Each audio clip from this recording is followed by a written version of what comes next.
I used to have a secret shame. On the outside, I looked productive.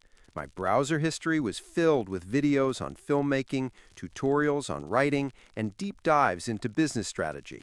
I felt like I was learning, growing, preparing for my big break. But my secret was this. I had spent 6 months consuming content about creating without actually creating a single thing. My consumption wasn't education, it was a sophisticated form of procrastination. I was stuck. What if I told you the solution wasn't to fight that urge to consume, but to hijack it? There is a simple 5-minute habit that transforms the content you're already watching into an endless supply of creative fuel.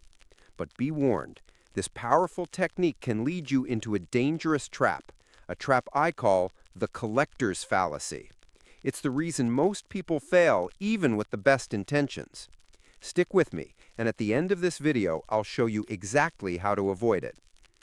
The real enemy we're fighting isn't YouTube or social media.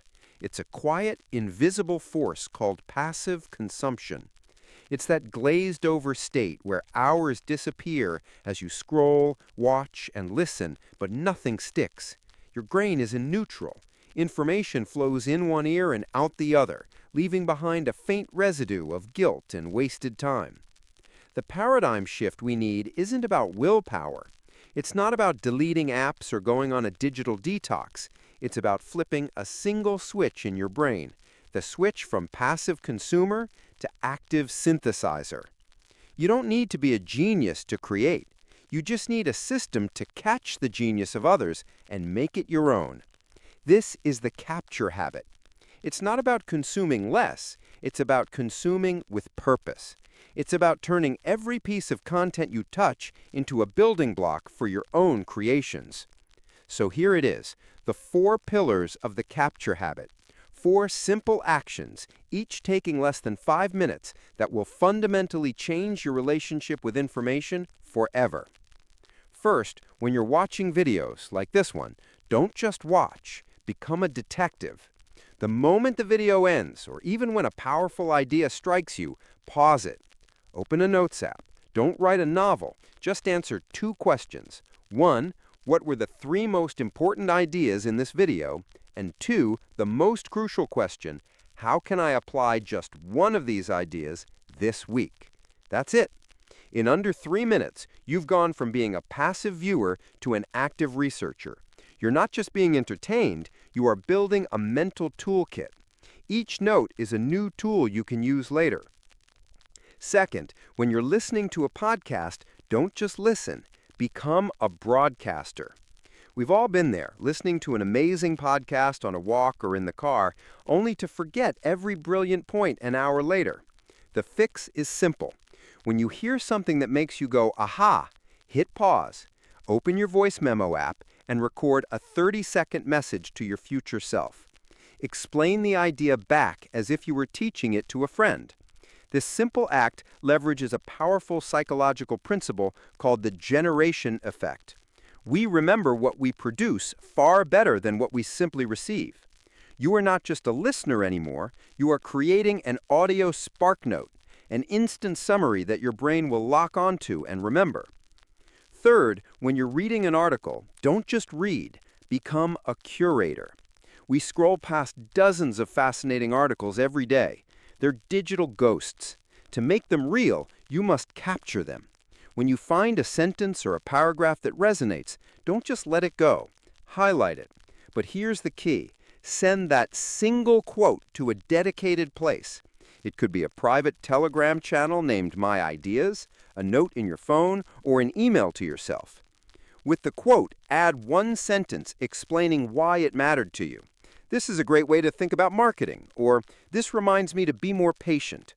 Now you are the curator of your own personal museum of powerful thoughts. You're not just consuming words, you're collecting wisdom. Fourth, when you're scrolling through visual content on Instagram, Pinterest, or anywhere else, don't just like, become an analyst. A beautiful image or a clever design can be a powerful source of inspiration, but a like is a dead end. Instead, save that image to a specific folder, maybe called Inspiration. Then perform one tiny extra step. Write a single word as a comment or note to yourself. Light, composition, color, typography. This forces your brain to switch from passive admiration to active analysis. You are no longer just a scroller. You are building a visual dictionary, a mood board for your future projects, training your eye to see the world, not just for what it is, but for what it could be. So why is this simple set of habits so ridiculously effective? There are 3 deep psychological reasons this works like magic. First, it kills the blank page. The single greatest barrier to creation is a blank screen. It's terrifying. The capture habit eliminates this forever. You never start from zero again. Imagine a chef trying to cook a gourmet meal. The hard part isn't the cooking, it's all the chopping and preparation beforehand. Your capture habit is your daily prep. Every note, every quote, every image is a pre-chopped ingredient. When it's time to create, you don't face a blank page, you face a pantry full of ingredients ready to be combined into something new and exciting. Second, you are literally building a second brain. Our biological brains are fantastic at having ideas, but they are terrible at storing them. Trying to remember every good thought you have is like trying to carry water in your hands. The capture habit creates an external system and digital extension of your mind. This isn't just a place for storage, it's a creative playground. You can connect ideas from different domains. A quote from a history article can spark an idea for a business. A color palette from a photograph can inspire the design of your next presentation. This external brain doesn't just remember for you, it helps you think better and more creatively. And third, and this is the most profound change of all, it's the ultimate identity hack. You are what you do repeatedly.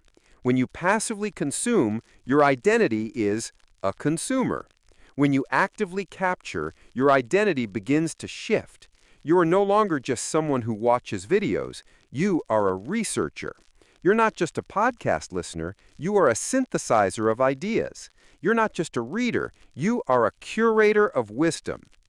This isn't a small tweak, this is a fundamental shift in how you see yourself. And when your identity changes, your actions naturally follow suit, without force or friction. Now let's talk about that dangerous trap I mentioned at the beginning, the collector's fallacy. This is what happens when you get so good at capturing ideas that the capturing itself becomes the new form of procrastination. Your second brain becomes a beautiful, organized library where no one ever checks out a book. You feel productive because you're collecting, but you're still not creating. Here is how you avoid it. The solution is the rule of 2. For every 2 new ideas you capture, you must take 1 small physical action on a 3rd, older idea from your collection. This action doesn't have to be big. It could be writing 1 paragraph based on a quote, sketching 1 design based on an image, sending 1 email to explore a business idea. The rule of 2 ensures that your idea bank is a flowing river, not a stagnant pond. It forces you to move from capturing to creating. So let's put this into action right now. Perform your first act of active consumption. In the comments below, tell me one of the 4 capture habits you are going to try today. By writing it down, you are making a public commitment and you are dramatically increasing the chances you'll actually do it. This habit is the foundation. It's the first step to turning your consumption into your greatest creative asset. But capturing is only half the battle. If you want to learn the systems for turning your growing idea bank into finished projects, compelling content, or even a new business, make sure you subscribe. In our next videos, we will move from capturing to creating. Remember, the goal isn't perfection, it's momentum. Every idea you capture is an investment in your future self. Your creative journey starts not with a grand gesture, but with this simple, powerful shift. The content is already there. You just need to learn how to harvest it.